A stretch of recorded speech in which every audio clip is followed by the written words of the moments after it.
Welcome to another edition of The Only Playbook, Episode 8. I'm Sweetcar, got Shote and Shovit with me, guys. It's Monday night. How are we doing? Great. Amazing. Yeah, it's always a good Monday when you win all your fantasy leagues. Oh, yeah. Because you have Tyreek Hill in every league. Yeah. Yeah. Must be nice. It is. It's pretty nice. It's probably the nicest thing that's ever happened to me. Yeah, I mean, yeah, absolutely. Or if you have Saquon, too. I mean, that guy is doing a lot of big names, a lot of guys putting up kind of crooked numbers this week in the stat sheet. So appreciate you guys joining in. Again, Episode 8, we're recording Monday before Monday Night Football. So hopefully we don't seep into Monday Night Football and then we get to catch that because I got a lot of fantasy implications in that game. Mm-hmm. First things first, again, shout out to everybody that's engaged with us, subscribed, liked, retweeted, followed, whatever on all of our social media, guys. We absolutely amazingly love it. Certainly appreciate it. Twitter, Instagram, TikTok. We have YouTube, Spotify, Anchor FM, Apple Podcasts, Google Podcasts, right? So we're pretty much all over the map right now. So again, anything you can give, any type of love you can provide is more than appreciated. Leave us a review on Apple Podcasts. Yeah, we're about to get on LinkedIn and OnlyFans here shortly too. Yeah, OnlyFans. Yeah, I mean, if we get enough engagement, OnlyFans is definitely in the cards. That's when we're doing shirt off, right? Yeah. Oh, yeah. Absolutely. Oh, yeah. Shirt off podcast. Got to lose some weight for that for me though. But anyways, again, certainly appreciate all of the engagement. Let's go ahead and jump right into the first segment. Full slate of games just happened yesterday, so top of mind is kind of who got hurt and what does that mean? So, Shote, give us the injuries. All right. Okay. Thankfully, not that many injuries this week. Kind of unexpected this deep into the season. But Mixon, he was limited early this week. I didn't really think he was that injured, but this was a nice surprise. Not a nice surprise, but it was a surprise this morning when I saw this. But it looks like he's going to be limited throughout the week. We'll see what that means. Shanahan has said Elijah Mitchell's probably going to start. He's not wearing a safety jersey or anything like that, so he's fully back. So if you have him, he's definitely the best San Francisco running back out there. Tony Jones Jr., back up to Alvin Kamara. He got carted off with an ankle injury. He's going to be gone for a while, so if you're a Kamara owner and you believe in handcuffing, you should probably go look for that guy. We just don't know exactly who it's going to be yet, so keep an eye out for that. Fuller, he just came back, and now he's gone. He's ruled out for week 5. Dude can't stay healthy. I know, man. You should know this, though. You should know this. Yeah. Brandon Cooks is next. I hope he knows this. But, Fuller, he's ruled out. Take it back. I'll take it back for you. But, history is not on Cook's side. Yeah. Fuller's ruled out for week 5 with a broken finger. That's best we got right now. It is Monday. We'll get a lot more detailed explanations on this throughout the week. Logan Thomas, he has a hammy issue. They don't know exactly how severe it is, but he's going to be out week 5 most likely. Montgomery, possibly a league winner. He's now got a MCL injury. It's unfortunate. Yeah, very unfortunate. Hyperextended his knee during a tackle yesterday. So he injured his MCL, looks like. We don't know what degree of the injury it is, so it could be anywhere from 1 week to 4 weeks. If it's a grade 1, it's for 2 weeks. If it's a grade 2, 4 weeks. So, he seems like a baller. So I think he'll come back a little earlier than expected. Would we have already known if it was a grade 3 by now? Yeah, we Okay. would have known. Okay. He got an MRI, and MRI didn't show an ACL tear or anything like that. So he tore like some micro, just a little bit of his MCL. Not too severe. He didn't completely rip it off or anything. So, they're going to rehab it, and he should be back within a month. Okay, good. Jimmy G got a calf injury. That's why we saw Lance out there. Jimmy G is likely out week 5. So Lance is probably going to be starting this upcoming week. We'll see how that goes. Teddy, he's in the concussion protocol. I didn't see him coming back on the sidelines. Maybe he was standing there somewhere. But that would have been a good sign because if he was standing out there, then he's fully aware of everything. But if he wasn't out there, that's a little worrisome because that was more of a severe concussion. But he's going to be in the concussion protocol, which is there's a 5-step check in order to come back from that. We will see. There's still a good chance he could still come back week 1. It just depends on how he's feeling. It's just a feel kind of a thing. Yeah, we feel for Teddy because we have a soft spot for him. Yeah, I'm wearing a Teddy jersey right now, actually.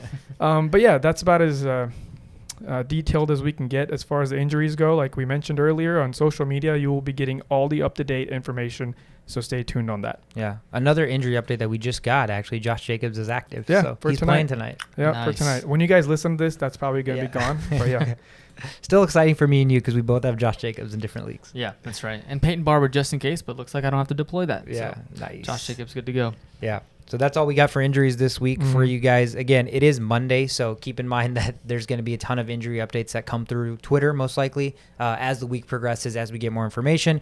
Again, last week we reported a couple of things before Adam Schefter. So, Shefty, we're coming for you, buddy. Give us the follow because you'll get the latest information, hopefully quicker than anybody else.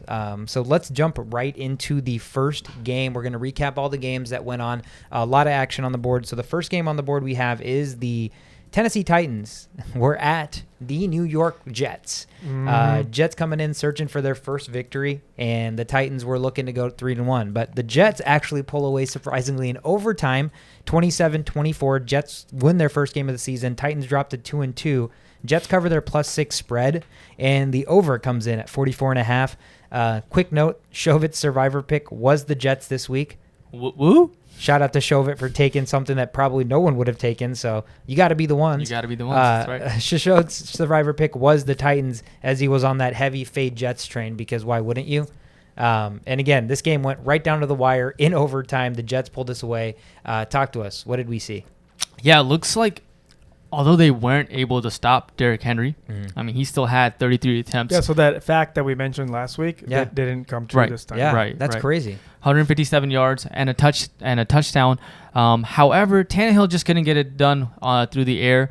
And the biggest thing is Zach Wilson looked a lot better. He threw an interception in the first half, but the second half was a whole different ball game, making some amazing throws, using his legs to find receivers that were open. So really impressed with the way that the Jets carried their offense in the second half there.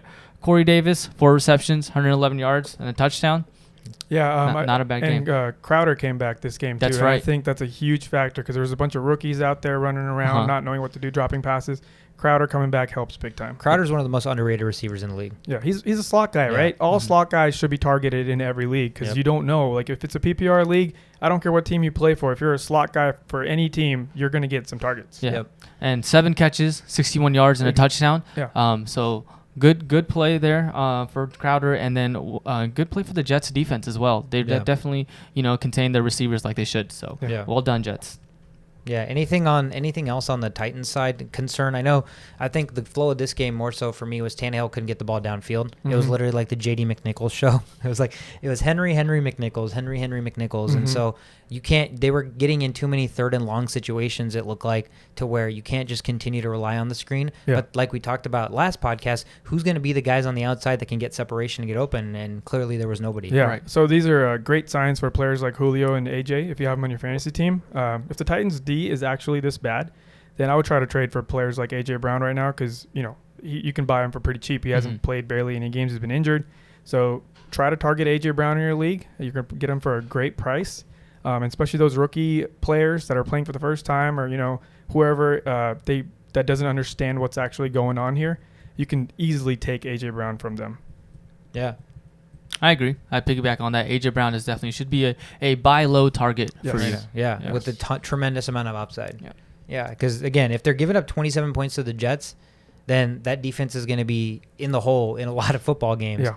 And yes, Derrick Henry can run the ball 40 times, but at some point they're going to have to throw the ball. Yeah. And AJ Brown and Julio Jones. Yeah. One thing I will mention is Wilson did overthrow a pass that would have ended the game, sealed the game. I think it was third down, and the guy was wide open on the right side of the field. I think it was a curl to the sideline, and he overthrew it. So things like that need to definitely be fine tuned a little bit. Yeah, he could have ran in for a touchdown in that same drive too. I mean, these are rookies, right? Right. We haven't seen any rookies really play lights out besides last night.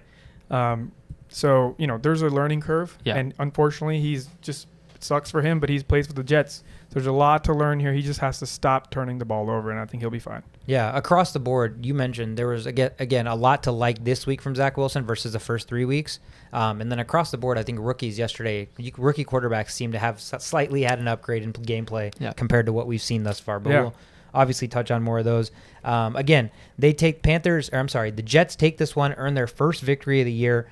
Titans fall to 2-2. Hopefully they can get their receivers back. Next game on the board is the Chiefs. This Kansas City Chiefs had dropped 2 straight games. We were on here saying there's no way in hell they're losing 3 games in a row. They were at the Eagles, and the Chiefs won this one 42-30, shootout like we expected. We had all called the over, I believe, on the podcast as well. And the Chiefs cover the 7-point spread with the over smashed at 54.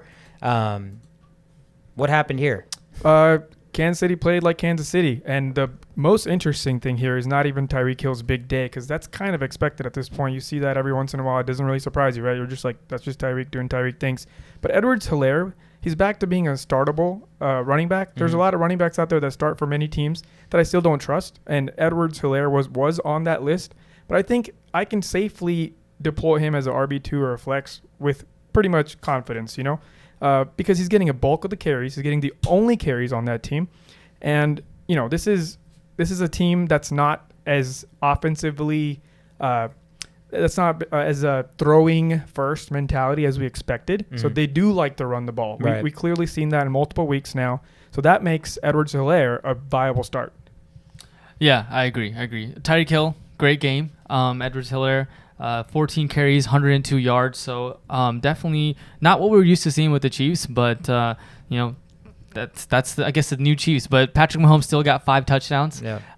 Threw a pick, but that was overshadowed by the 42-30 win. So yeah. Just to kind of give Patrick Mahomes some creds here. He's the 4th quarterback in Super Bowl era with 3 or more touchdown passes in each of their first 4 games. The only other quarterbacks that did that were Steve Young, Kurt Warner, and Tom Brady. Dang. Yeah. Mahomes is special. Yeah. So on the Eagles side, though, this Miles Sanders guy, man, he's not looking like a good start if the Eagles aren't favored. He's a Dudley boy for me this week. I'm going to go get the tables and get Devon and then make him a straight-up dud.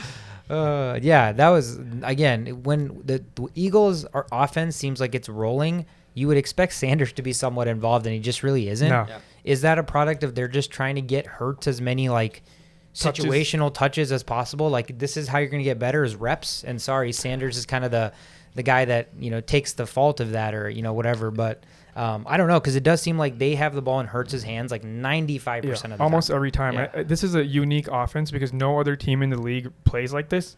Nobody just ignores their running backs, right, except to just dump the ball off to them, right? There's 32 teams out there. Nobody plays like this. And I think it's truly because they see something special in Hurts. He is out there that can run. He can run for 100 yards possibly if he really focused on that. And he's making accurate passes. I saw 3 catches that were dropped in the end zone, and it's just, this is a rookie with a bunch of other, or not a rookie, but a semi-rookie. Pretty much rookie. He hasn't even started a full season. Playing with a bunch of other rookies and good tight ends. Yeah. He doesn't have a reliable, tall receiver to target, yet he's playing so good. So I think they're just trying to ride off of this Hurts wagon. Mm-hmm. Yeah. But they're going to have to establish a run at some point, right? They haven't been beating teams badly, so they haven't really had to run as much. They've been trying to crawl back from below. So we saw the scoring in the first week when they were actually winning. Yep. Since then, they're just basically ignored their running backs. Yeah. Yeah. Jalen Hurts, great game. Another guy who had a great game is Devontae Smith. Mm-hmm. Right. He looks like he's getting the bulk share of targets with 10 targets, 7 reception, 122 yards. So really liking Devontae Smith as a must start on every game. Yeah, I would try to trade for him. He's like he's not as, I develop confidence for Edwards-Helaire. And that's the same thing that's happening with Devontae Smith. Mm-hmm. I'm not going to just throw him out there against any matchups. If it's Ramsey, I'm benching him. There's only certain players that you start with full confidence. But it's great to see this from a rookie. He's out here clear-cut wide receiver 1 at this point in the season.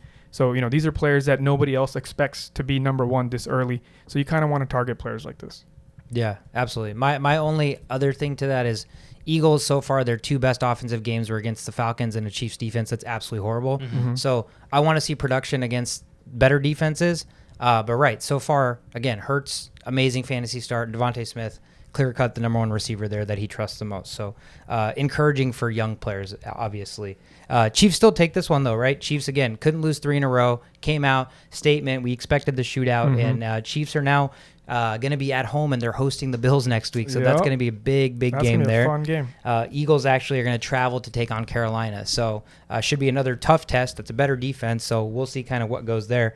Next game we have on the board, the Panthers, the Carolina Panthers we just talked about. They were at the Cowboys here at Jerry's World. And, man, the Cowboys put on a show. Cowboys put on an absolute show. The score looks a lot closer than the game was, 36-28 final. Cowboys cover the 4.5-point spread, and the over gets smashed at 51.5. Cowboys are now 3-1. Panthers drop to 3-1. Again, the scoreboard does not dictate how the game went. The Cowboys pretty much dominated this game. Yeah, that offense looks scary good. I mean, Panthers were supposedly the number one defense coming into this game, and they didn't look that way. I mean, the Cowboys had their way in offense. I'm looking at the stats here. Zeke had a great game, 143 yards and a touchdown. Dak Prescott, 4 touchdowns.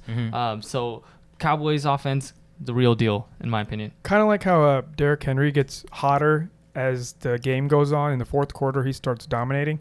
It's kind of like that with fantasy football too. First week, second week, third week, it's full with questions. Fourth week, aka the fourth quarter, things start to unravel a bit. I've only mentioned this like 800 times already. But Carolina, I had Carolina getting rampaged by Dallas before this game started because, you got to pass the eye test, man. Like, the eye test takes precedence over any stat you can throw out. And Dallas's offense has looked unstoppable so far, especially if they run like they've been doing. Yep. They've focused on the run just like back in 2017. So now if they can establish that with 2 running backs, not just Zeke. So if Zeke gets tired, Pollard comes in, does the same thing. I don't know how you stop this. CeeDee Lamb had to do absolutely nothing, and they scored like 40-plus points. Yeah. It seems like every week for them, the product, at least the last 2 weeks in terms of success, has been running the ball, playing good defense, and then you have, again, the receiver carousel or duo, I guess. I mean, the tight ends get thrown in there too because Schultz has just been dominating. Yeah. But it's like, who's going to win? Who's going to beat you one week? Is it going to be Cooper? Is it going to be CD?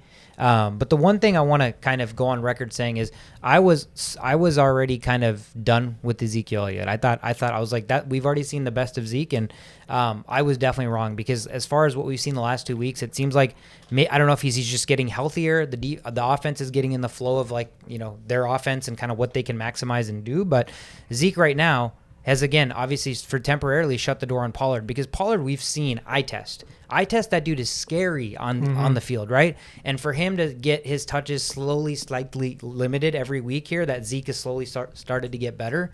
Again, I think I wrote off Zeke a little bit too early, so just want to go on record and say Zeke's been impressive. Again, I don't give the Cowboys a ton of credit because I have a ton of Cowboys fans and they talk a lot of shit, but the Cowboys are scary and they're the real deal and they're a force to be reckoned with in the NFC. Yeah, I agree. And then another guy from the Cowboys who didn't get a touchdown, I think he's one of the 5 receivers that didn't get a touchdown, CeeDee Lamb. He has a favorable matchup the next coming weeks, so he's also another guy that you can potentially buy low. And if you can try to trade for CeeDee Lamb, I don't know how many players would trade him, but that's also someone that you might want to try to grab as well. Yeah. Again, they're going to be at home to the Giants, so again, favorable matchup. And we talked about the Panthers. They're at home hosting the Eagles next week. So both 3-1 teams, maybe going into opposite directions. We'll see kind of if the Panthers can bounce back. But next game, moving right along, the Giants. The Giants, we just talked about them. They were at the Saints. Man, another big upset on the board. The Giants win this one in overtime, 27-21. Giants pick up their first victory on the year, and the Saints drop to 2-2. Giants cover the 7-point spread. The over 42 gets hit. Saquon Barkley show. Yeah, he's back. He looks fully healthy. I don't know when they're going to be like, all right, you're 100% good to go, but I think it's now. It should be now. Nice. My biggest question in this game is what is up with this Taysom Hill experiment that they're still trying to do? How are you experimenting with a player that you've already started as a quarterback for so long and you're going back to his rookie days? Like, what exactly are they trying to do? He came in, threw 3 passes. One of them ended up as a pick. Kamara didn't get any targets this game. That has never happened in his career. So, how did you expect to win this game, New Orleans? Yeah. Don't even get me started on Taysom Hill. Go ahead. You talk. Yeah, I'm not really sure what's going on there. I'm looking closely at that injury. Personally, Alvin Kamara's injury, and trying to see his backup's injury, and trying to pick up the handcuff. And I know you talked about who would be the potential handcuff there. Dwayne Washington is a name to kind of consider. If you're, what is he out, like 3 weeks or so, right? Yeah. He's got an ankle issue and it looks pretty severe, so it might be longer than 3 weeks. Right. So Dwayne Washington may be someone that you want to handcuff. Also, the Giants receiver, right? They didn't have Galladay. They didn't have Shepard, and they didn't have Slayton. And they won the game. And they won the game. John Ross sighting. That's right. Yeah. That's right. So I wonder if once they do come back, I wonder if Daniel Jones will try to give the ball out to more of his options. Yeah. Instead of just giving it only to Shepard. As long as one of the options is not Evan Ingram, I'm okay with this. Yeah, Right. That dude's drop city, brick hands. Yeah. Galladay had a nice game, I think, right? I feel like he caught a lot of big, kind of bulky catches. But yeah, the story of the game is definitely Saquon. Again, the people that drafted Saquon have to be relieved. Even if this is not just like a things to come kind of foreshadow, you needed a good game from a guy you drafted in the first round, and so this is a sigh of relief. But on paper, the Saints through 3 weeks had a great defense. They were number 1 in fantasy. Mm-hmm. And so if Saquon can have this kind of production against a defense that's supposed to be really good, hopefully the sky's the limit. Because, again, a guy like Saquon, fully healthy, is arguably the best running back in the league. Yeah, they're going to face the Cowboys this upcoming week, so things are going to... That's a big test. Yeah, it's going to be a big test for them. Big test there. So, yeah, again, Giants, impressive victory. Saints, I don't understand a lot of their offense. You touched on it.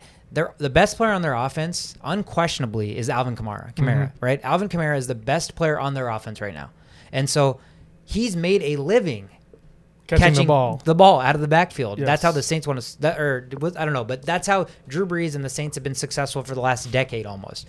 And so for you to have a quarterback who is less talented, 2 quarterbacks that combined are still less talented than Drew Brees, to not get the best player on the field involved, like, how are you expecting to win? This game probably shouldn't have even been this close then if their recipe was not get our best player the ball. Yes, and I'm sick and tired of the Taysom Hill experience. Taysom Hill rarely throws the ball. When he gets the ball, 95% of the time, he's going to run it. So you become one-dimensional, where at least in the Wildcat, you have like 2 guys. You have a guy jet sweeping, right? They just direct snap to Taysom Hill and he runs it. It's not even confusing anymore. I'm like, I don't understand the logic. Like, I do not understand it. Well, they did get 2 touchdowns out of that. That's fine, right? They can show the production this game, but the sample size all the way through last year, even when they had Drew Brees, is Taysom Hill comes in and they think this is like some crazy change of pace. Like, we're throwing the defense off and we're all like, okay, Taysom Hill's in, so 95% of the time you're gonna run the ball with him. And it's just like he's not as fast as he's not faster than the fastest running backs. He's not stronger than the strongest running backs. He's literally getting paid to play like 20% of the snaps. I mean, sure, fine. I'm okay with goal line situations, bring him in, whatever, right? But if you're gonna come in for 3 plays or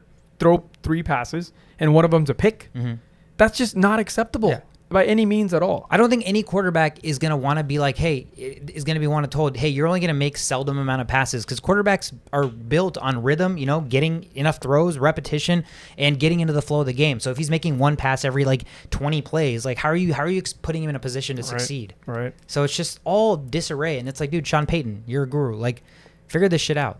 But I don't know. They dropped to 2-2. Giants, good for Giants fans, pick up their first win on the season. And so that Giants-Cowboys game will be pretty interesting. Saints are going to be at the Washington football team next week. So something else to kind of watch out for there. But next game on the board, man, this was fucking frustrating. The Cleveland Browns were at the Minnesota Vikings. 14-7 final. Browns win this one. Browns covered the 2-point spread, and the under comes in. The over-under was 51.5. Ridiculous. Browns are now 3-1. Vikings dropped to 1-3. Talk to us. Yeah, not so great of a game for the Vikings. For me, it's the receivers not being able to get open majority of the game. I don't think that, like, if you can't get open, you can't catch the ball, right? And so that was probably the biggest concern there. Also, Dalvin Cook didn't have a great game as far as fantasy is concerned. Madison did see some carries. He came in. So taking some of the carries that Dalvin Cook saw, I'm monitoring that, making sure that he's back and healthy for the next game. Yeah. That 1-2 punch, the running backs on the Browns, it was just too much to handle. Every time they touched the ball, after the first quarter was great, it was fine. After that, they established the run. They pressured us insanely. It was full on pressure. And the receivers need, at least 3 seconds to get their route started. But we're getting jammed at the line. They were stuck like glue. So when you force a quarterback to make quick passes while under pressure, while your receiver hasn't even completed his route, it just screams disaster. We were not able to move the ball after the first quarter. It was a sad attempt at trying to do something that just can't be done with the formula that we have. So where do the fingers get pointed, right? You have 3 games where you play great on offense. You figure out creating a pocket or whatever. But this game, it's just too much stress on the quarterback to make plays under pressure where the receivers aren't open. And thankfully, we still made some plays here and there, kept it, it was a 7-14 loss, but it's not acceptable at home. You're playing at home, huge crowd. We play like crap on defense. You know, I don't even want to say crap because I disagree. But yeah, go ahead. I think the defense played fine. Yeah. You only gave up 14 points to the Browns. That's what I'm about to say. Right. Yeah. So, but the bad part was we didn't stop the run at all, and that we know that's what they do. How are you going to prepare for a team with the best two-headed running back attack and not do that? You know, that's how you're going to win like that. What did you do? Like stop OBJ? Congratulations. But that wasn't the focus of the game. The focus of the game was to stop the run, and they did not do that. Yeah. So let me just talk about one thing here.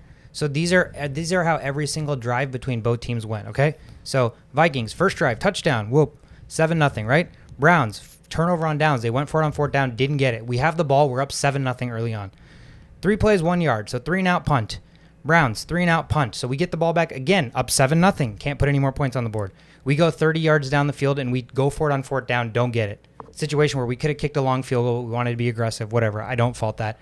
Browns came back and had an 18-play, 78-yard drive. Took up 9 minutes on the clock. And then they went for 2 because our defense wasn't disciplined enough on an extra point, and they were aggressive, and they went for 2, and they took the lead, 8-7. So a game where we're already like, we had 3 possessions, we were up 7, like we felt like the eye test showed us we were winning this game. Mm-hmm. We're already losing by 1 out of nowhere. And then here's what happens. Vikings punt, and then the Browns kick a field goal, and then it's the end of the half. So it's 11-7 going to the half.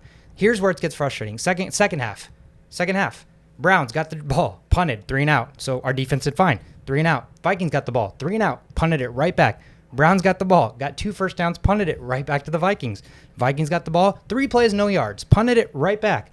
What did the Browns do? Did they control the clock? Nope, they punted it right back to the Vikings.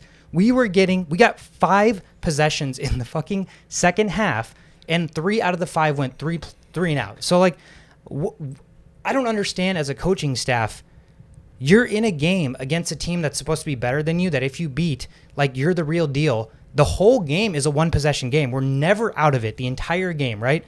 And how are you not adjusting? If they're getting too much pressure, why are we not running shorter? Why are we not coming up with ways to win? I feel like I'm sick of giving the Vikings excuses and being like, we were just manhandled or we were outmatched. Like, Zimmer, that doesn't fucking cut it anymore, bro. Like, you can't just be like, we lost. Like, we weren't good enough to beat them. Like, no, then you got to be fired. Then Rick Spielman's got to be fired. Then we need like a complete new change of plan because, one, we can't have a defensive coach that literally we just paid a bunch of money to people to stop the run, and we can't stop the run. That doesn't make sense. That money could have been allocated to the offensive line. We could be giving Kirk more time to throw, and maybe our offensive woes would be fixed. But we accept this, and like, this is not acceptable. Like, we can't just be, yeah, we were mismatched. Yes, they're better, right? And like, we did a lot of things wrong, but nobody on the team, like the coaching staff, did not make a single adjustment. And I think that's the most frustrating part. We just kept going 3-and-out, running the same shit, punting it back. You know what the worst part about all of this is? In the fourth quarter, when we had maybe 2 minutes left in the game, we had 3 chances to score. 3 chances to score.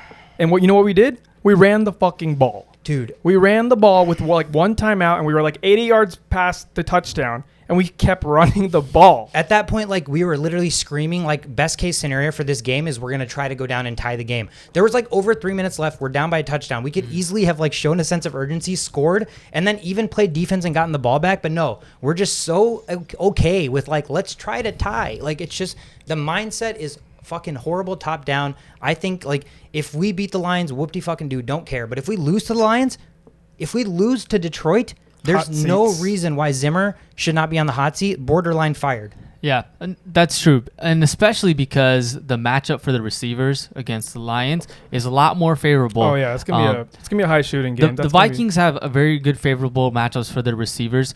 Justin Jefferson did have a good game. 6 receptions, 84 yards, and 1 touchdown, looking like the wide receiver one that he should. Thielen, not so much, but I fully expect them to bounce back against the Lions just solely based off of matchup. Right. We got to figure out our play calling. If we know we're playing against cornerbacks that are like glue, then you need to throw screen passes. We just did not adjust. It was just a run first offense with play actions involved, and I am getting sick and tired of that offense. And this I think I'm just at the point of like no excuses, but yes, they're shut down corners. We have 2 receivers that are arguably receiver number 1s, right? So they didn't get open. Like, they're literally top 10 talent in the league. Why are you guys not fucking getting open?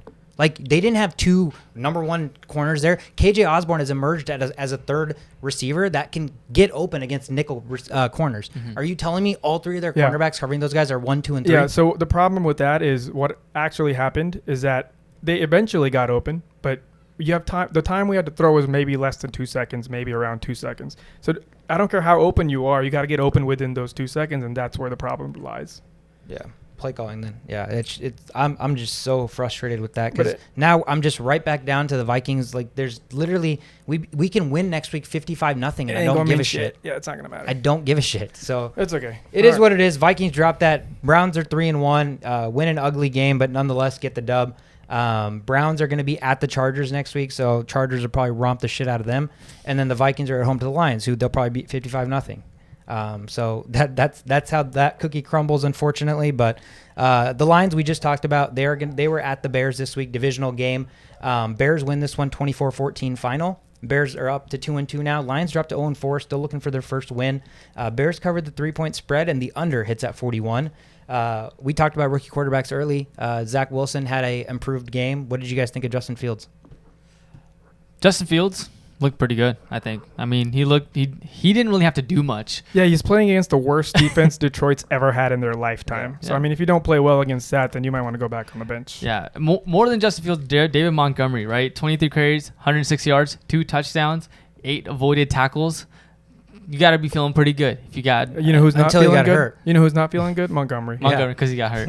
Yeah. So in that case, their backup, Damian Williams, could be a good waiver wire just pickup by default. Even if he's not good, he's going to be picked up and he's going to be started in many leagues. Yeah.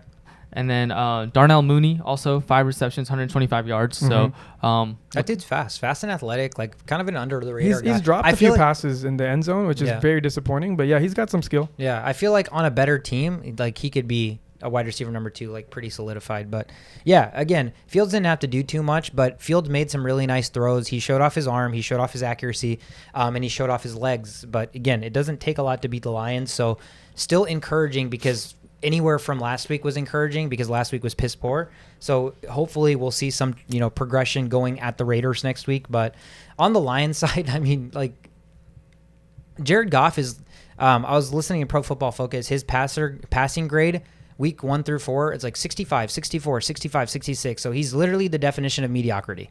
Like he's never going to be better than mediocre to me. And they don't have even receiver weapons to like get him above that level. So it's just like, what's the Lions' recipe for winning a football game at this time? Well, let me tell you why they're not going to be winning very many games. The Lions became the first team since 1993 to have the ball inside their opponent's 10-yard line each of their first 3 drives and not score any points on any of them. Wow. Like, that's dude, sad. So red zone offense 3 horrendous. times inside the 10, you don't even come out with any points? Get freaking Hawkinson, bro. Throw him some lobs. Yeah. And their running backs didn't look that good either, right? Jamal Williams, DeAndre Swift. We were talking about Swift being a top 5 running back last week. Not that kind of performance. Yeah, here's the thing. Like, when you have receivers that are viable options, it takes so much stress away from your running backs catching the ball. Yeah. When your running backs are your receivers, the defenses aren't dumb. It's been 3 weeks of Swiftage. Yep. The Swiftage is going to go down eventually. And the Bears have a decent defense. Like a pretty good defense. Right. They have good linebackers, so they can contain the running backs pretty well. And I guess they just focused on stopping the running backs and see what Goff can do down deep, and it didn't work for Goff. Yeah. Exactly. But you're right. Yeah, that'll regress to the mean because that's literally their entire offense. But something has to change. Like, this is the NFL. People make adjustments. That's the name of the game, bro. Quintez Cephas has looked pretty okay, though. He looks like a nice little bright spot in the offense. What's the Khalif Raymond or whatever? Yeah. Didn't he have 2 touchdowns? Yeah, he did. Yeah. He had like 2 touchdowns his whole career before that game, but yeah. Yeah. So it's nice to see some production from the receivers. Hopefully they're just getting big, like they're just growing and getting better. So, it takes pressure off the running backs because the running backs are already so good. You'd hate to see their production go down simply because the defenses can key on them so much. But yeah, Lions are still 0-4. Hopefully they're 0-5 next week when they're at the Vikings. Bears are going to be traveling to take on the Vegas Raiders next week, so that'll be an intriguing matchup.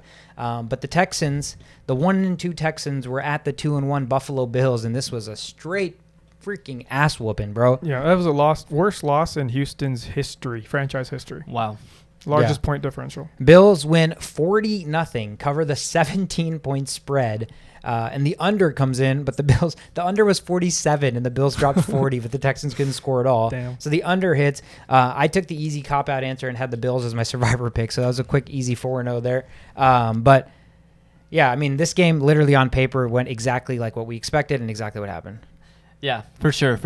As far as the Bills, they just demolished the Texans, but I'm looking at like fantasy wise. Yeah. Dawson Knox, the tight end for the Bills, looking like a pretty good start for them. I know they were playing the Texans, but he's getting the targets. So someone that you might want to look into. Brandon Cooks did not have that good of a game, but Dud. Yeah, this week, right? But I think that he bounces back. I wouldn't be too concerned with Brandon Cooks moving forward, right? And then we got some Stephon Diggs sighting too. That's on right. The other end of wide receivers, because I know a lot of our listeners were worried about Diggs. He's got 15 plus fantasy points for the 15th time since 2020, which is the most among any wide receiver. So it was about time you feed the beast. Yep. And just another little fun fact here: the Bills have won 9 of their last 10 regular seasons games by more than 10 points.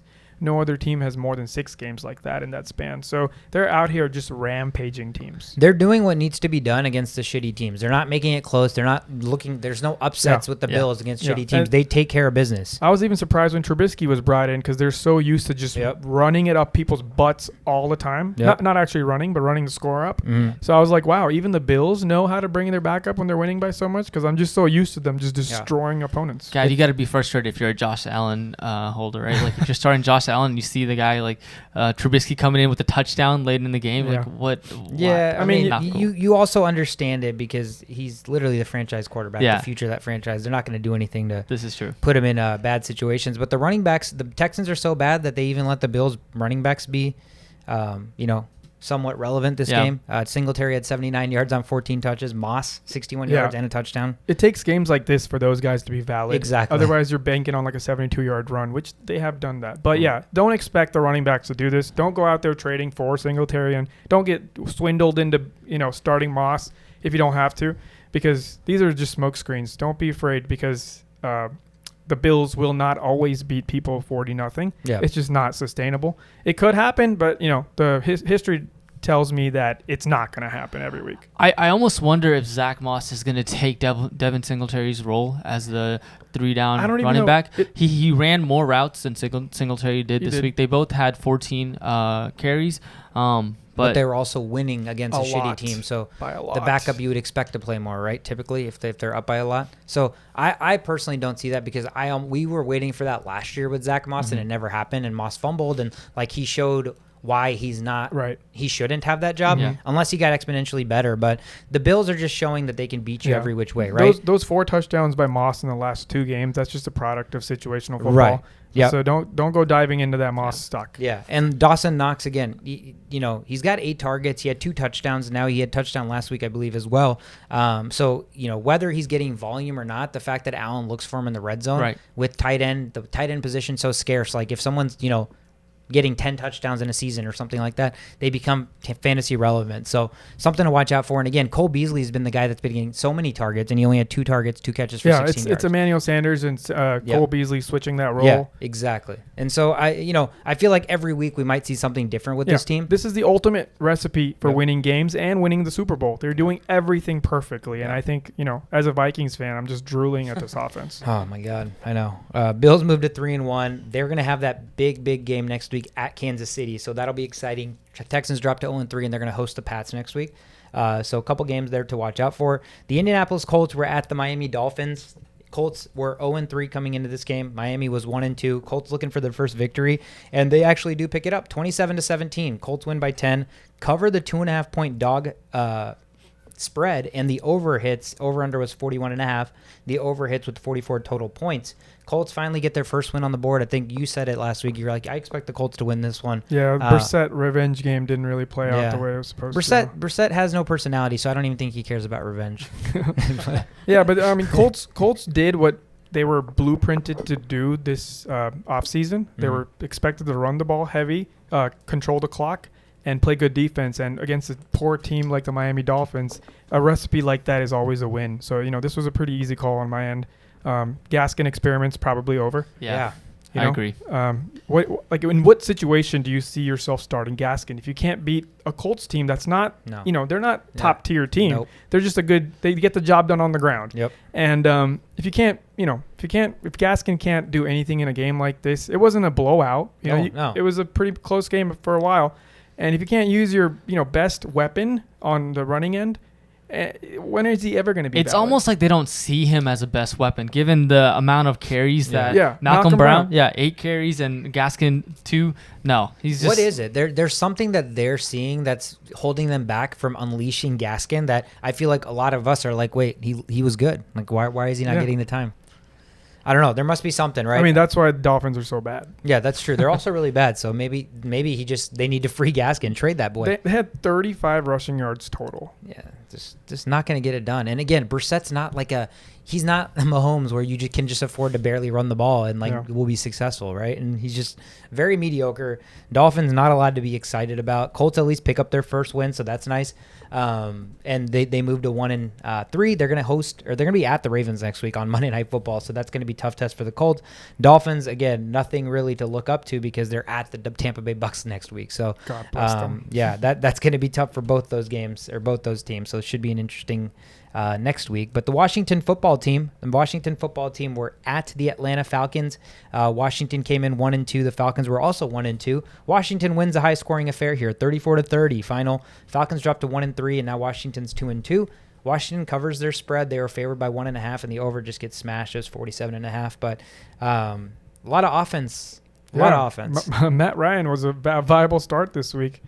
Who would have thought? Yeah, who would have thought? Especially early in the season, if we were like, hey, let's look at week 4 matchups because we thought the Washington defense was supposed to be so good. Yeah. We would have never expected that. But what did he have, 4 touchdowns? Yeah, 5 or 4? 4? Yeah, 3 went to 4 touchdowns. Yeah, 4 freaking touchdowns. Again, offensive outbursts. Taylor Heineke had a great game. Yeah. I chose to start Heineke in one of my leagues. Very impressed with 3 touchdowns, 290 yards. What more could you ask? Exactly. That's amazing. Yeah. Gibson had a touchdown as well, so a good sign for Gibson holders.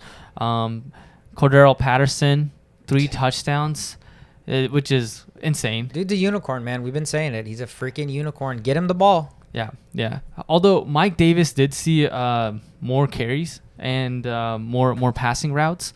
So I wonder if Cordell Patterson's stock starts going down. Nah. I think the thing with Cordell Patterson is he's just such a freak of an athlete, Mm-hmm. but he's not like all mentally there. That's my assumption, because why isn't he not getting just all the carries? Yeah. Why isn't he a full-blown running back? Why do they have to use Davis so much?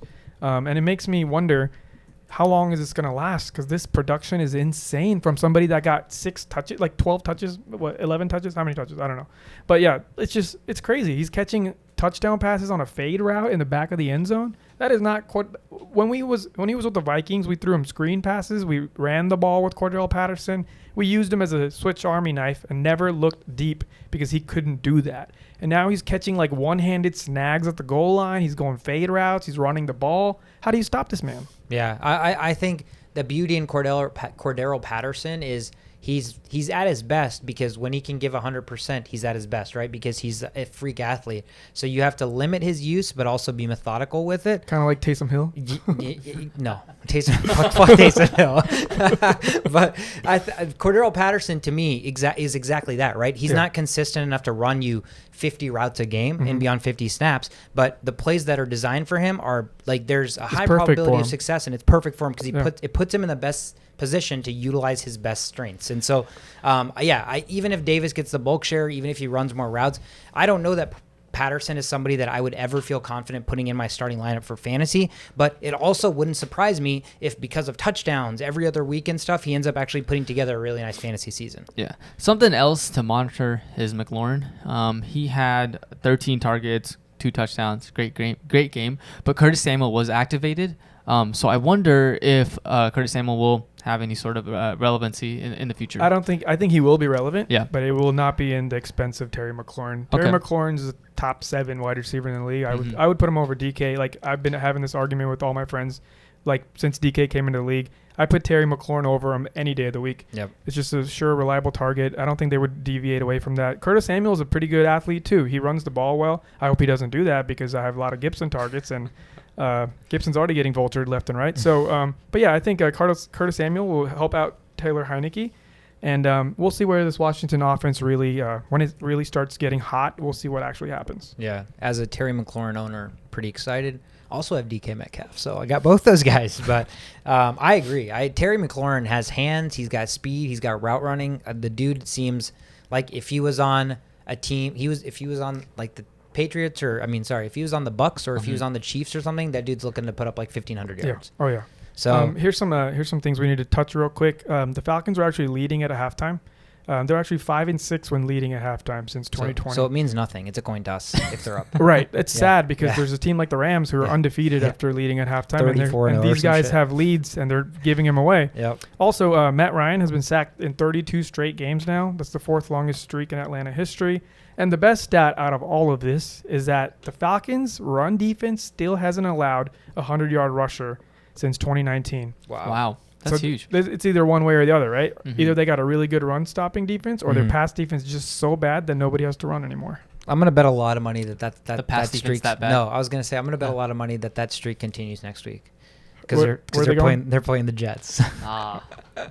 So unless Michael Carter goes for 100 yards or Zach Wilson goes for 100 yards. I drafted both of those guys in our league. Did you? Yeah. But no, that's interesting. Falcons end up losing, so they're 1-3 now. Again, Washington's defense is just abysmal. Falcons' defense isn't very good again, like you mentioned. So I feel like fantasy players against those two teams right now seem like must starts.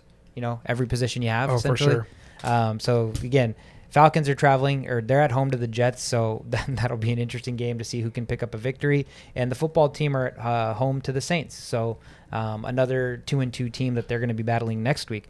The Seattle Seahawks were at the 49ers this week. 28-21, Seahawks win this divisional matchup. Both teams are 2-2 now. Seahawks cover the +3 spread, and the under hits. Under was 52. Total points were 49. Russell Wilson doing Russell Wilson things. Kind of. He's just getting murdered back there, dude. To tell you how bad this Seattle line is, Russell Wilson's been sacked more than 2 times in 116 games since being drafted. No other QB has more than 90 in that span. So he's getting literally murdered back there. Wow.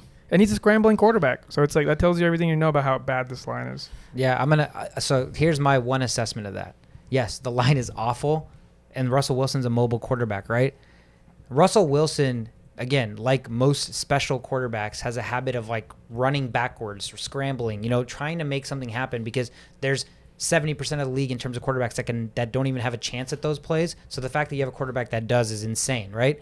But Russell Wilson also runs into a lot more sacks than most players that I see just because he's trying so hard to make something happen, right? Mm-hmm. And so you get the short end of the stick sometimes as well. Yeah. And I just feel like Russell Wilson, knowing his line is very, very bad, like I bet there are a ton of opportunities where if he's just running like straight quarterback draws because the line is collapsing, he'd see a ton of room, right? So again, as a Vikings fan, I'm turning into a guy who's all about adjustments. How are you going to push the defense back then if you have a mobile quarterback that can't utilize his mobility because the line can't block for them?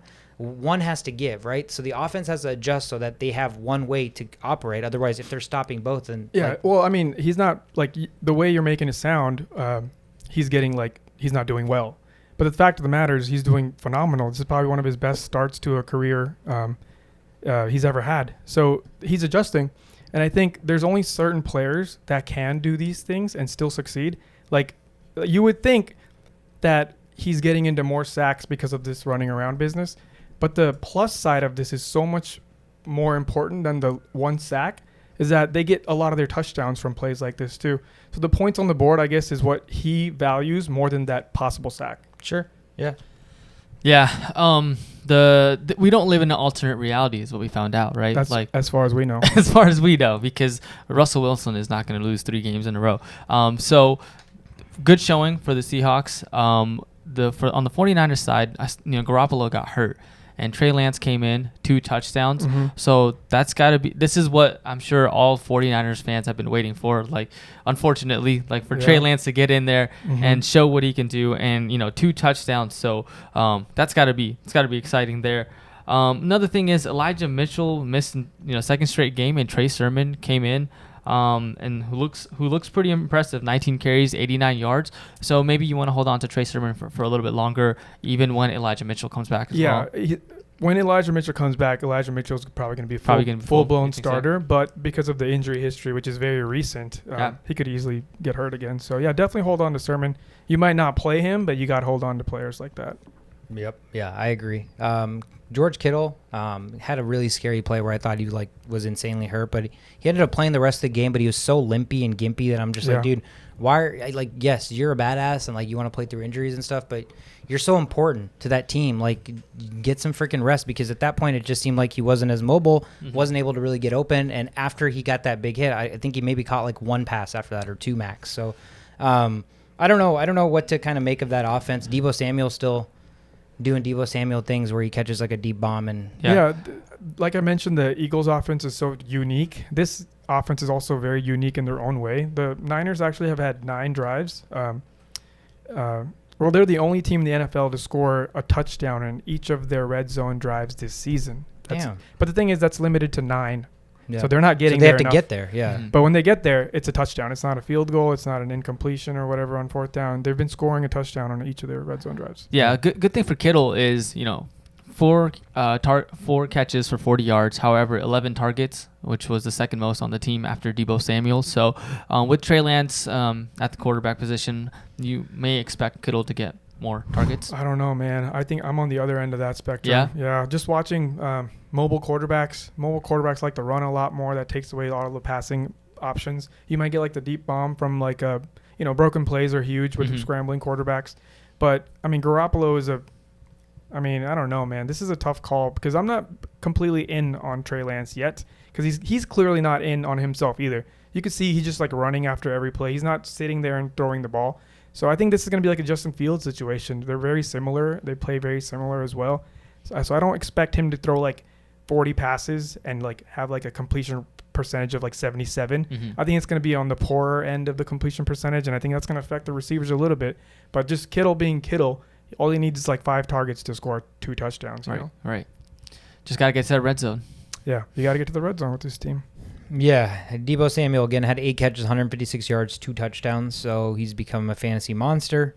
Alex Collins got 10 carries for 44 yards and a touchdown. Carson only had 13 carries for 30 yards, so I don't know what that really means. Collins looked faster, honestly, but Carson's not known to be fast. He's kind of more of a bruiser anyways. DK Metcalf had 4 catches, 65 yards and a touchdown. Lockett only had 4 catches, 24 yards. Swain caught the other touchdown. So, again, they like to spread the ball. Inevitably, both teams are sitting at 2-2, so something to watch out for as the Seahawks are going to be at home against the Rams next week. That's going to be tough, and the 49ers at the Cardinals. So both really, really tough matchups for both teams that are sitting 2-2. Speaking of the Cardinals were at the Rams this week. This was one of our marquee matchups of the week. Both 3-0 teams, both insane offenses on paper, and so far they'd been nothing short of spectacular. But the Cardinals actually take this one in rather easy fashion, 37-20 final. Cardinals were 4.5-point dogs, win the game by 17 points. The over was 54. Total points were at 57. Kyler Murray has proved yet again, even against a formidable defense, that there might not be a defense. Yeah, that's what it looks like, right? The best defense against him was our defense so far. We're the only ones that really kind of put any sort of edge into his game. He's been just eating up defenses alive. This is the hottest they've ever been. They have over 30 points and over 400 yards in each of their first 4 games of the season. They just played the Rams. Their defense is supposed to not allow this kind of stuff to happen, and he did it so easily. And DeAndre Hopkins really didn't have to do much. He's had fewer than 5 receptions in 3 straight games for the first time since 2013. Wow. And they don't really need him to do what he does. They have so many receivers. They just had AJ Green is out here being like AJ Green. I don't know how you stop this offense, honestly. Yeah, I think and the other thing that makes is not a benefit always to Hopkins and is a benefit to the fact that Kyler Murray is so fantasy relevant is, like you said, he scrambles so much, right? So a lot of what these guys do is make broken plays happen, and that's not always Hopkins is probably gets the most play calls for him being the first read, right? But when you're in a broken play, it's all about finding the open guy. So Hopkins is the first route, but everybody else is Kyler's second, third, fourth options, and when he's scrambling, those guys become the benefactor. And that, like you see, he's spreading the ball so well. I mean, AJ, the target share, 6'7", 5'3", 5, right? And so Hopkins is a unanimous number 1 receiver. And the fact that he's spreading the ball and they're still beating the best team that we thought on paper, the best, one of the best defenses, if not the best defense, by 17 points on the road. I mean, this is a statement of a statement game as you can make. I was still not all in on the Cardinals after last week, even if they were 3-0, just because we played a good game against them. And now they're, proving here that, they might be the team to beat in the NFC, even outside the Bucs, even the Bucs. Yeah. And defense, not so bad either, right? No. In terms of forcing an interception from Matthew Stafford and also a fumble there. So looking good in all fronts as well. So many options in that receiving core, though. I was going to say I've been recommending a lot of people you should trade for, but I think I would recommend trading away Hopkins because I think at this point you can still get so much value. Like you could probably get 2 starting players that you could put on your roster for DeAndre Hopkins, and I think that outweighs just the hope that Hopkins, you'll get the games where Hopkins will get like 2 touchdowns and 150 yards, but you're just going to have to suck it up because you ended up getting two good players in return. Yeah. I really like that idea as well because, fantasy is all about week to week, guys, right? People oftentimes look at a guy's performance at the end of the season and be like, they had a great fantasy year. Right. Yeah, but what did you do for me every week? I don't want a guy that got me 40 and then 0. Like Tyler Lockett. Yes. Tyler Lockett. I've been saying this forever. Yeah. People are talking about how he's going to be number 1 wide receiver in fantasy. Bro, look at the stats. Look at the history. This is what he does. You get 2 games of insane production, and then 4 games of no production, and then 2 games of great production. Kind of like what Cooper Kupp has been doing in the past. This year, he's solidified as one of the best wide receiver options. But I'm intrigued to see if that continues. Yeah, Cooper Kupp had 13 targets today and only 5 catches. So looks like the game plan for the Cardinals may have been to stop Cooper Kupp. Yeah. And guys like Van Jefferson, who's a rookie there, 6 reception, 90 yards and a touchdown. Benefactor of Cooper Kupp kind of getting covered. Honestly, he had more than double the most targets of the next guy. Yeah. This game was more on Stafford than Kupp. I feel like they weren't really covering him that well. There was a lot of touchdowns that Stafford threw to the ground, and even that pick that was on Stafford too. Stafford he did not play what you're supposed to do with this great defense you have and all these weapons.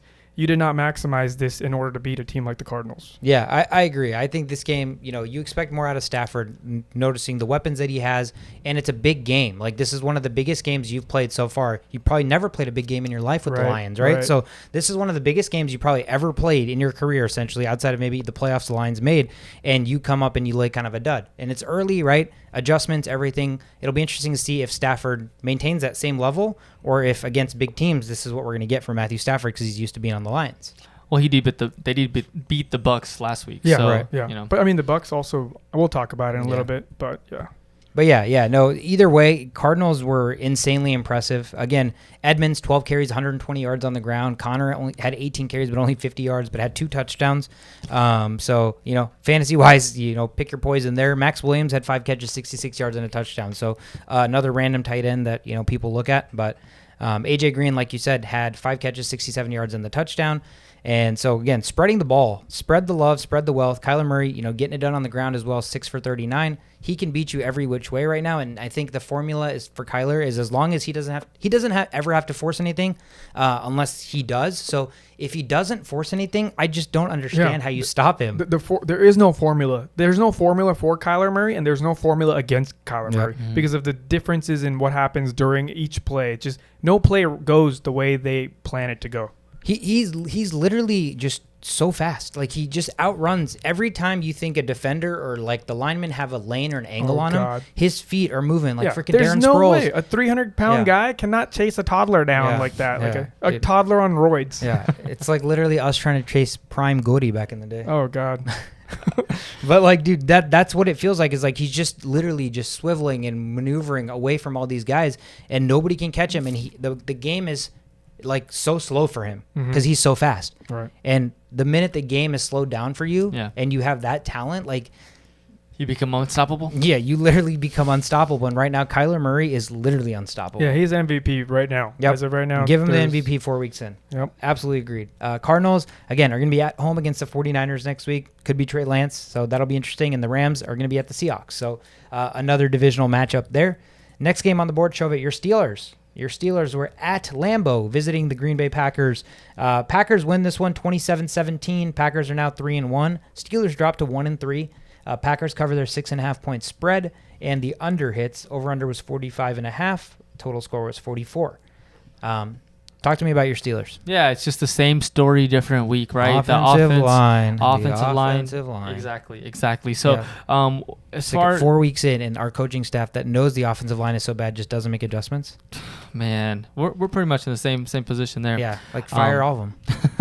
Steelers went 4 for 11 in third downs. Okay, and 0 for 2 in fourth downs, so not efficient, dude. Right? I don't think I've ever seen the Steelers this bad in my football Same. watching career. I feel like since we've watched football, the Steelers every year are good. Yeah, they're always a team that, like, they could beat anybody kind of a situation. As long as Ben Roethlisberger's there, you have like some sort of hope and faith that, at least like, in the past. In the past, right? You're like, okay, we'll be all right, and the defense usually does their part and is either average or even better than average. Right. So since Juju's Corvette,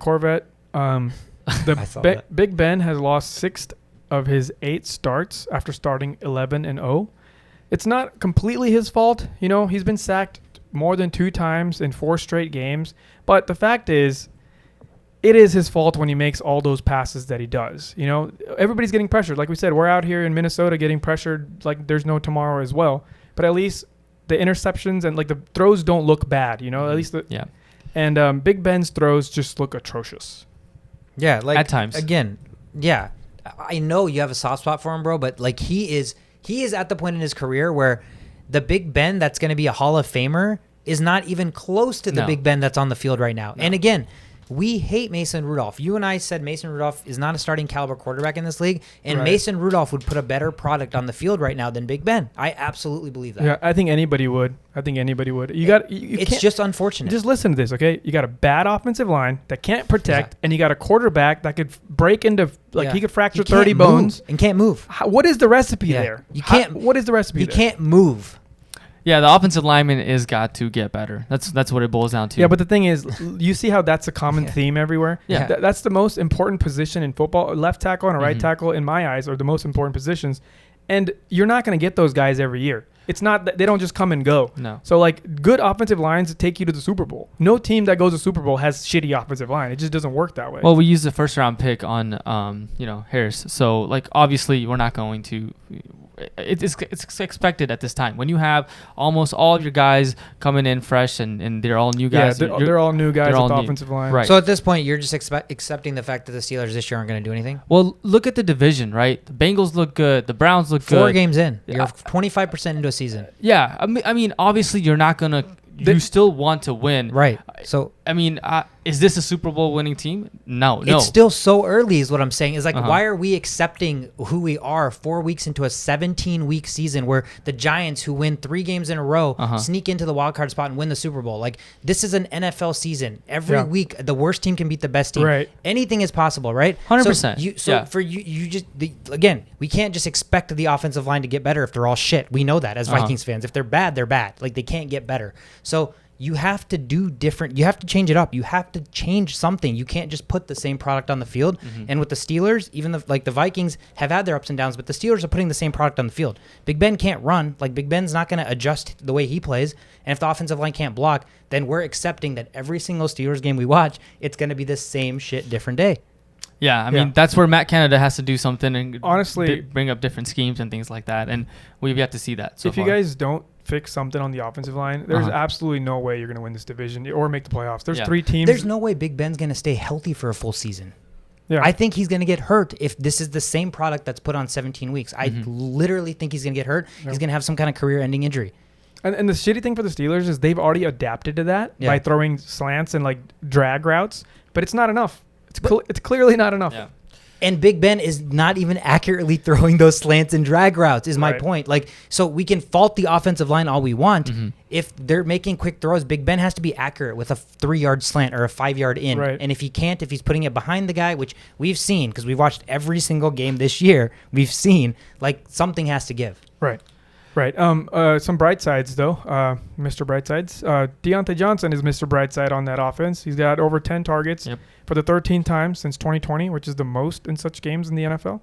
So, as a fantasy owner, if you have Steelers, wide receivers are not too happy, but if you have Deontay Johnson, you're very ecstatic. And then the other side of the ball, we can't ignore Green Bay's wins here.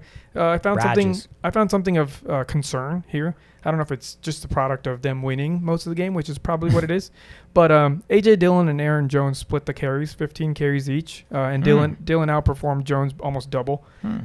So, just keep an eye out for that. I don't think it's nothing to worry about. They didn't really have to go crazy there. But, yeah, that's just something to keep an eye Randall Cobb had a good game too, right? Yeah. 5 receptions, 69 yards, 2 touchdowns. We talked about it during the game. Is Randall Cobb comes back to Packerland and just, again, becomes Randall Cobb. It doesn't matter if he's 20 or 30 or 40. He goes to another team. Right. Aaron Rodgers isn't dumb. There's a reason he wanted him back. There's just that trust factor is important. Yeah. Yeah, that's exactly it. And Devontae Adams, 6 catches, 64 yards. Not what you want as a fantasy owner from your number one receiver. But, again, the predicament of the game. And like you said, Aaron Jones, only had 48 yards, but he had 3 catches for 51 yards. A.J. Dillon, 1 for 16. So it seemed like pretty much everything they were doing was working because the yards per gain on a lot of these are pretty insane. Rodgers was only 20 of 36, though, so it's not like his completion percentage was anything phenomenal. Did throw 2 touchdowns. I just want to add that Hayden's block of that field goal should not have been called. You should tweet to the NFL refs. Yeah. There's already probably 50,000 tweets out there about this. Yeah, definitely. I mean, it was perfect timing, and they called offsides on that play. And I've gone back and looked at it, and there's no way. Have you seen a camera angle sideline view? Or everything you're seeing is from behind, right? That is true. Okay. Yeah. So I'm still waiting to see it if they can give. It's the NFL. I don't know how they don't have it. Yeah. Give us a sideline view because that's the only way we're gonna know. This is all subjective. There's no way to know if he was offsides or not because you're looking at it from behind. So I agree with you. It looked like he timed it perfectly, but it also was there's a difference when the edge rusher times something perfectly. That means that the center snaps it like a second too late, right? Because timing it perfectly is not happening based off of the person exactly in front of you. So that's why I agree with you because from behind it looks like he did time it perfectly. I'd want to see the side angle. Yeah, can we get those overhead cameras like on Monday Night Football? So why don't we have that? I don't know. Freaking tennis has ball placement to the NFL. Millimeter. Yeah. NFL's making so much goddamn money, bro. Spend some money on better cams. Come on. God, bro. Honestly. So I don't know if this is a thing yet, but if you go to NFL.com and look at the scores, there is this coach's film that you can watch. Okay. So you can, and it's got, looks like sideline as an option on here. So it's available 36 to 48 hours after the game. So maybe we can, I'll let you know when I watch the sideline camera. If there's something, there's something, I want to see it. But nonetheless, Packers take care of business. They're 3-1 now in that division. They're atop that division. Steelers fall to 1-3. They're going to be at home against the Broncos next week in that defense. Packers are going to be at Cincinnati playing against the 3-1 Bengals. So should be a couple of good games next week on the board. Ravens. The Baltimore Ravens were at these Denver Broncos, the fraud Broncos, the Broncos that we talked about had a soft schedule early on. Their defense was so stout, blah, blah, blah, blah, blah. Ravens win this 23-7. Ravens are now 3-1. Broncos are also 3-1. Ravens were only 1-point favorites, so they covered that easily. And the under hits at 44.5. Talk to us. Well, I'm not a big tutor of my own horn when it comes to fantasy stuff, but I told you the Denver Broncos were fake news. I told you the Panthers were fake news. These teams are benefiting off of pretty okay schedules. Denver had the easiest schedule I've ever seen probably to start the first 3 games of the season. They have a good defense, yes. They still had Teddy, but Teddy's not a deep threat guy that can destroy your team. He's a manager, and he managed really well. But you can't manage when you're playing against Lamar Jackson because you don't know the outcome of the game. You can't predict anything. The Ravens have had 100-plus yard rushers in 43 straight games, tied with Steelers for the longest streak since at least 1940. The Ravens have won 19 games by over 14 points since 2019, which is the most in that span. So what they like to do is run the ball, control the clock, throw those passes when necessary, and win by a lot. And that's exactly what they did to beat the Broncos. Yeah, and no Tyson Williams sighting, right? Latavius Murray got the bulk load, 18 carries, 59 yards, 1 touchdown. We also saw Le'Veon Bell sighting as well. Yeah. So not really what we're used to, but Latavius Murray definitely capable of being a good running back for them. And then Marquise Brown, 4 receptions, 91 yards, 1 touchdown. I think the Broncos didn't have any sort of answers for them. Teddy Bridgewater got concussion, and then Drew Lock came in, and it wasn't any better. He threw a pick, and Drew Lock looks bad. He's very inaccurate. He forces the ball. He just does not look good. Real quick, I think I said 100-yard rusher, but I meant total 100 yards rushing in a game. Damn. Okay. Yeah, that makes sense. On the other side, Noah Fant caught the lone Broncos touchdown. 6 catches, 46 yards. Sutton, 3 catches, 47 yards. But again, Broncos offense, not very much going. Lamar Jackson had a decent game, 316 yards and a touchdown pass. And then on the ground, he had only 7 carries for 28 yards. So one of his rather lower rushing outputs. But again, they had the Ravens formula, didn't have to do too much. They controlled the clock. Broncos were probably going 3 and out pretty much every other drive, if not every drive. Dude, if Malcolm Brown doesn't drop touchdowns, this team is on a rampage. Yeah, exactly. I'm just excited to see some of these receivers. I was a big Bateman guy, so I'm excited to see Bateman. Boykin, he's quick. And so I just want to see receivers that can actually catch consistently because the sky's the limit for Lamar Jackson. I feel like he's been on the bad side of fantasy outputs because of all these drops. Right. Andrews had that touchdown in the end zone that got called back on a penalty. Yeah. Just some bullshit, some bullshit. As a Lamar owner and as an Andrews owner, some bullshit. But nonetheless, Ravens take care of business against the Broncos. Are the Broncos frauds? Who do they play next week? Next week, the Broncos are at Pittsburgh, so they're going to take on the Steelers. So I'm actually excited because, Steelers are bad on offense, but they have a good defense. And if we're calling the Denver Broncos fake news, which I am, Steelers might. You know what? I'm going to take the Steelers this game, especially if Drew Lock's starting. I'm going to take. The Steelers defense should do enough against Drew Lock. Yeah, if Drew Lock's starting, if Teddy's starting, I don't know. I probably won't take the Steelers. That'll be a tough one if that's the case. But the Ravens are going to be at home against the Colts, so they'll probably try to take care of business there. That kicks us into the last game on the slate, Sunday Night Football.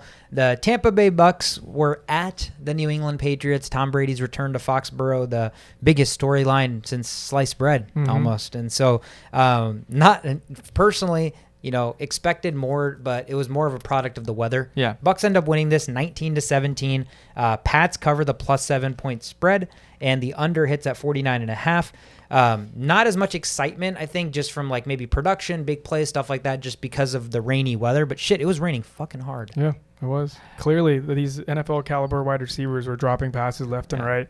And, always fantasy-wise, always check the weather on these late games because there's really no other option you can switch them out with. So you got to be prepared for any type of weather things when it comes to later games. Yeah, that doink at the end so loud. Was such a loud. It's like I'm like I don't remember missed field goals when it hits upright being that loud.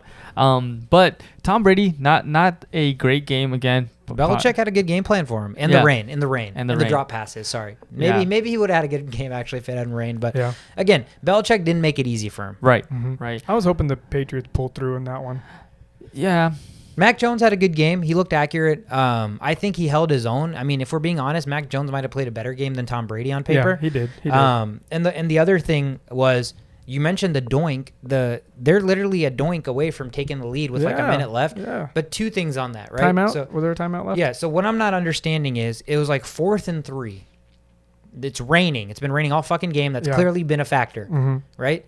And you're kicking whatever it was long, 56 yarder, right. 4th and 3 with a minute left. So even if you make it, you give Brady the ball back with a minute left. All he needs is a field goal, right? So we talked about how you don't want to give the best quarterbacks that much time. Even in the rain, I don't give a shit if it's snowing. Brady's already done it in the snow, so it doesn't matter. So I'm almost thinking, why wouldn't you go for that? 4th and 3. That's 56 yarder in the rain. This is big Vikings energy talking. No, I don't think so at all, because even if you make it, there's a minute left on the clock for Tom Brady. All he needs is a field goal. Yeah. So if you're trying to win, like, you don't want to put the ball in the hands of the best quarterback of all time, right? So the best case scenario is that field goal goes in, but that's still not a great scenario. Right. No, it's not a great scenario, but like it is raining, right? Giving Tom Brady the ball back with the rain kind of helped because he went deep to Antonio Brown twice. I think the rain fucked up the vision on the first play. Second play, he grabbed it. The rain literally caused him to lose the ball. So I think the rain plays a big factor in that decision because, everybody wants to take the lead, right? And nobody wants to give Tom Brady the ball. I get that. I was a big fan of not giving Aaron Rodgers the ball back last game. And look what happened.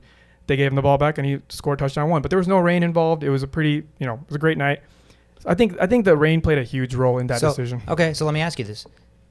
Do you trust Tom Brady with the ball in your hands with the rain, or do you trust a kicker in the rain? The same factors. 56 yards. This isn't a chip shot. Yeah. Even in normal weather, 56 is not easy. Yeah. No, I get that. I completely get that. But me being more of a conservative player, I'm not guarding that decision, Yeah. I would have probably kicked it too. I mean, if you're Belichick, you have to like look at how Nick Folk has been doing, and can he kick that 56-yarder? It definitely had the distance. It hits the left side of the post. That's what I meant by the Vikings energy, because like as a Vikings fan, I can see why kicking a field goal to win games is just out of picture. I don't personally. There's no Vikings bias in why I'm saying this, because I think the biggest factor in why I'm saying this is there's three factors: Tom Brady, the rain, the same rain that impacts Tom Brady. It's a lot easier to kick a field goal in the rain than it is to catch passes. Right? Yeah, you're right. But again, I feel like outside of the drops, majority of passes were caught. Right. Mm-hmm. So all you need is a drive for a field goal. So in my head, I'm just thinking, even if you make a field goal, you're still not guaranteed to win. Whereas if you get a first down, your percentages to win have exponentially gone up. The thing is, what maybe the play call is a little bit limited too. Right. 4th and 3, you're not. Running the ball is a little risky, I would say. They didn't do shit. This was the worst running offense Bill Belichick has ever had. That game, they got a total of -1 yards. Right. So you're going to pass. You're going to pass the ball. You're going to do quick slants, quick curls, something along those lines. And maybe that's a little bit easier. If you're the Buccaneers, you're waiting for that. You're not thinking it's going to be a deep pass. So, as far as like... Yeah. Pick your poison. It's like obviously Buccaneers defense that had no cornerbacks, because even their one cornerback also got hurt, so Sherman was their first corner. But yeah, again, I don't think there's a wrong decision. Yeah. Because yes, it's a decision, right? So that means both sides make sense. But I just think, as Bill Belichick, you're going against Tom Brady. You want to win that football game. I bet he Brady and Belichick were probably the two people that wanted to win the game more than anybody else. And I just think even if that field goal goes in, you're still not I still would not have felt confident. If it wasn't raining, I am not kicking that field goal. Yeah. Because it's raining, I'm always kicking that field goal. Yeah. I definitely wouldn't have. If I go back, I'm not kicking that. I'm going for it. But that's just me. But either way, the Pats lost, so it doesn't matter. They lost. Yeah. Bucs win. Bucs are 3-1. Pats are now 1-3. Bucs are at home against the Dolphins next week, and the Pats are going to be at the Texans. So Pats and Texans, battle of 1-3 teams. That's the last game on the board. Monday Night Football is almost right underway, so hasn't happened yet, so we won't touch on that. Let's jump into the next segment, fantasy stud and dud. We each talk about one guy as a fantasy stud, one guy as a fantasy dud. Shova, you start us off this week. Yeah, my stud is Tyreek Hill. 11 receptions on 12 targets, 186 yards, 3 touchdowns. I mean, that's over 40 points PPR-wise, half-point PPR. Yeah. So you got to be more than happy to have Tyreek Hill have a bounce-back game, given the not-so-great performance of the past 2 weeks. My dud, moving on, is the Titans defense against the New York Jets. Allowed 27 points. They did come up with an interception. They were one of the, based off of matchups, like maybe top 5 defenses to start this week as far as streaming options go. And they were not able to capitalize on the New York Jets. Yeah, they only put up 2 fantasy points? Yep. 3. To 3? Okay, yeah. 3 fantasy points. Yeah, my stud is Cordero Patterson. I told you to trade him away, but this is why we're analysts. We don't use emotions when we do this. So I think you should get rid of Cordero, but he's still my stud for the week.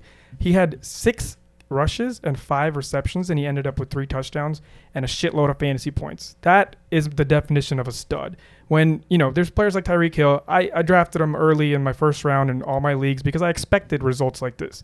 Cordero Patterson, you don't expect stuff like this. You don't even expect half of this. So this is my unanimous stud of the week. He's going to get my star there. Dud.